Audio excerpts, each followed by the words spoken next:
Merhaba. Bugünkü konumuz Blancon DVB IP Gateway. Diğer bir adıyla da IPTV OTT yayın merkezi. Bu cihazın incelemesini Teknolojik Medya sayfasında görüyoruz. Cihazın ön yüzü, arka yüzü, uydu girişleri 4 tane, ASI giriş ve çıkışları, bunlar da Gigabit Ethernet çıkışları ve kontrol portu. Cihazın kontrol portundan, yerel network'ten veya uzaktan cihazı kontrol etmek mümkün. Ve çıkış portunda bir switch bağlı.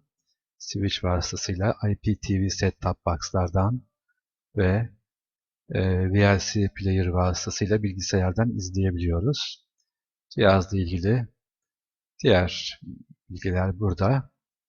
İlk önce cihazımıza girelim. Cihazımız şu anda bağlı. 2 tane uydu girişi var. Diğer ikisini boş bıraktım. Ve cihaza girerek cihazı kontrol edeceğiz.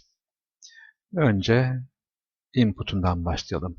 Cihaza girmek için cihazın fabrikasyon ayarları olan kullanıcı adı admin ve password'u da Blancon olarak cihaza giriyoruz. Cihaza girdiğimizde input bölümünde 1, 2, 3, 4 tane uydu DVB giriş yeri var.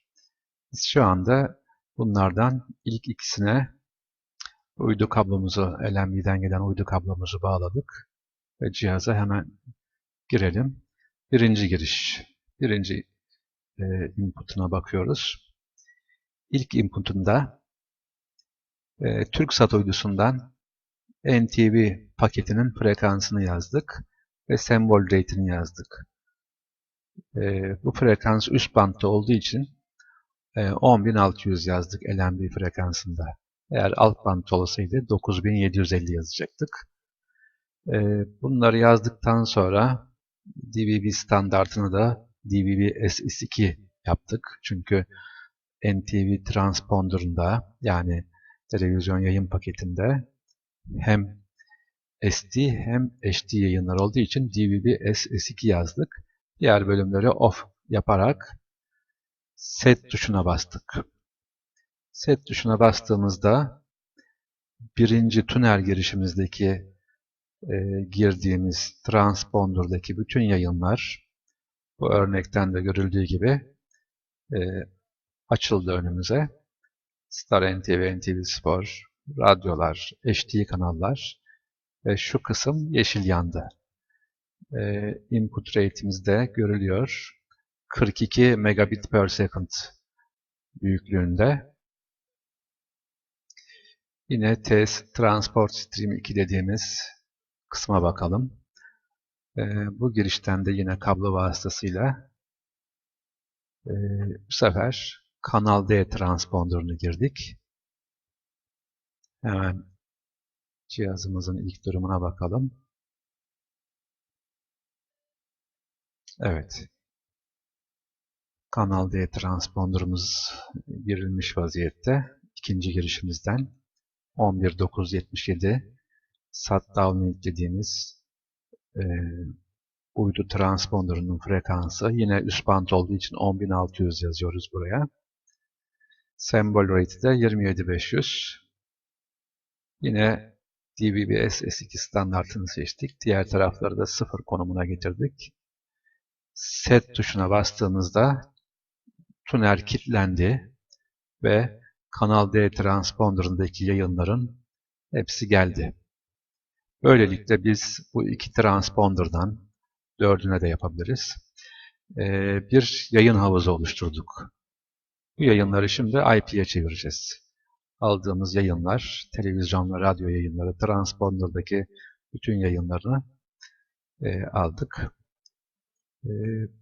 Bu yayınların IP haline getirildiği yerde output dediğimiz bölüm. Output'ta iki bölüm var. MPTS ve SPTS. MPTS dediğimiz Multi Program Transport Stream, SPTS de Single Program Transport Stream.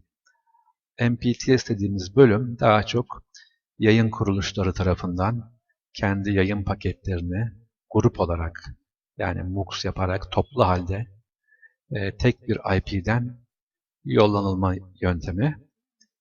Buradaki örnekte görüldüğü gibi bir multicast IP adresi vererek bütün transponder'u tek bir IP ile yollayabiliyoruz. SPTS durumunda ise her televizyon kanalına bir IP numarası vererek bunları tek tek bir katar şeklinde yapabiliyoruz ve istediğimiz yerel network'e olsun, internet üzerinden olsun yayın verebiliyoruz. SPTS bölümünde örneğin şöyle bir output UDP adresi oluşturdum. Adreslerimizi UDP, RTP olarak oluşturabiliyoruz. 238.0.0.1 port olarak da hepsine 1, 2, 3, 4 verdim. Sadece her kanal için IP adresindeki son rakam değişiyor. 1, 2, 3, 4, 5, 6, 7, 8, 13'e kadar 13 tane yayın verdim şu anda. Ve elimizdeki ilk başta input'tan gösterdiğimiz yayın havuzundan herhangi birini seçerek bu yayını sabitliyoruz. Ve bir IP adresi veriyoruz. En sonunda da set tuşuna basıyoruz. Set tuşuna bastığımızda bu verdiğimiz televizyon kanallarına verilen IP adresleri şeklinde cihazın çıkışından, yani output'undan yayınlar istersek yerel network'e, istersek de internet üzerinden basılabiliyor. Pratik uygulamada genellikle UDP olarak yayınlar internete basılmıyor. Bunlar transcoding işlemiyle bitrate oranları daha düşürülerek OTT dediğimiz servisler yapılabiliyor. Hemen cihazın menüsünden LAN dediğimiz kısma girelim. Lokal arana network dediğimiz kısımda bir kontrol portumuz var. Cihazın IP adresini görüyoruz burada. Ve gateway adresimiz bizim modemimizin adresi oluyor tabii ki. Bir de 2 adet data çıkışları var. Data çıkışlarında da data çıkış, yani output adreslerini görebiliyoruz. Bu adresler multicast sistem yaptığımız için bizi pek fazla ilgilendirmiyor. Bizi ilgilendiren kısım cihazın IP adresi. Cihazın IP adresini aynı zamanda cihazın ön panelindeki Liquid Crystal Display'den de görebiliyoruz. Cihazın önündeki Liquid Crystal Display vasıtasıyla biz cihazın çeşitli parametrelerine ulaşabiliyoruz, görebiliyoruz ve cihazı oradan da kontrol etmek mümkün. Fakat yerel networklere uzakta bu kontrolümüzü tabii ki web arayüzüyle yapıyoruz. Web arayüzümüz de burada. Herhangi bir web browser'da cihazın IP adresini yazdığımızda cihazın kontrol web arayüzüne girebiliyoruz ve home kısmından başlayabiliyoruz. Bakın burada cihazı gösteren bölüm. Devam edelim. Sırayla input'ta cihazımızın giriş tuner bölümüne girerek uydu yayınlarımızı giriyorduk. Nasıl girdiğimizi daha önceki uygulamada anlattık. Common Interface bölümü, cihazın aynı zamanda 4 tane slot girişi vardır. Bu demektir ki 4 adet transponder'daki kodlu yayınları bir paket olarak çözebiliyoruz. Örneğin Lig TV paketi gibi, D-Smart'ın sinema paketi gibi çözerek yerel network'te veya internet üzerinde akıtabiliyoruz. Bunun için PowerCam dediğimiz ilgili firmalardan, modüllerden abonelik modül ve kartlarını almak gerekiyor. Multiplexer alt menüsüyle yayınları MUX yapabiliyoruz. Yani paket olarak gönderebiliyoruz seçtiğimiz yayınları. Bu MUX'ta tabii ki çeşitli transponderlardan yayın alarak seçmek mümkün. Bu da yayıncı kuruluşların genellikle kullandığı yöntem.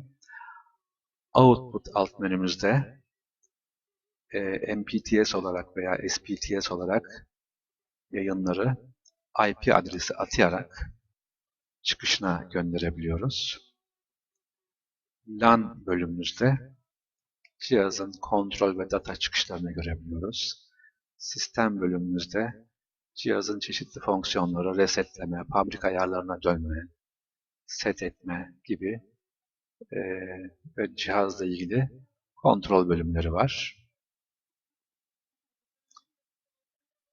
Kullanıcı hesabı. Kullanıcı hesabında cihaza bizim haricimizde çeşitli kullanıcılar atayarak onlara password'ler vererek yerel network üzerinden veya geniş alan internet üzerinden cihazı kontrol edebilmek mümkün. Cihazın herhangi bir yeni yazılımı geldiğinde internet üzerinden veya bilgisayarımızdan cihazı update yapabiliyoruz. Versiyon bölümü. Bu bölümde de cihazın bilgileri var. Hangi versiyonda olduğu. Lisans bölümleri. Cihazımızın özellikleri çok olduğu için örneğin burada görüldüğü gibi cihaz aynı zamanda IP input girerek de stream yapabiliyor. Böylelikle uydu yayınlarını ve elimizdeki IP yayınları beraberce bir paket yaparak olsun ya da bir portal yaparak olsun verebiliyoruz. Hemen IP output bölümünde oluşturduğumuz yayınları VLC Player ile izleyelim. Bu gördüğümüz IP output numaralarına VLC Player'ına girdiğimizde yayınları izleyebiliyoruz. Bakın şu anda cihazımızda verdiğimiz yayınlardan bir tanesi görülüyor. VLC Player'ımıza girdiğimizde A akışı aç bölümünü alıyoruz ve burada oluşturduğumuz IP numaralarını yazıyoruz. Örneğin ben 7 numara yerine 238.005.1.2.3.4 yazarak oynat fonksiyonuna basıyorum. Ve burada NTV Spor'un HD yayını geliyor. Bu VLC Player vasıtasıyla bütün yayınları izleme imkanımız var bilgisayarda. Veya biraz önce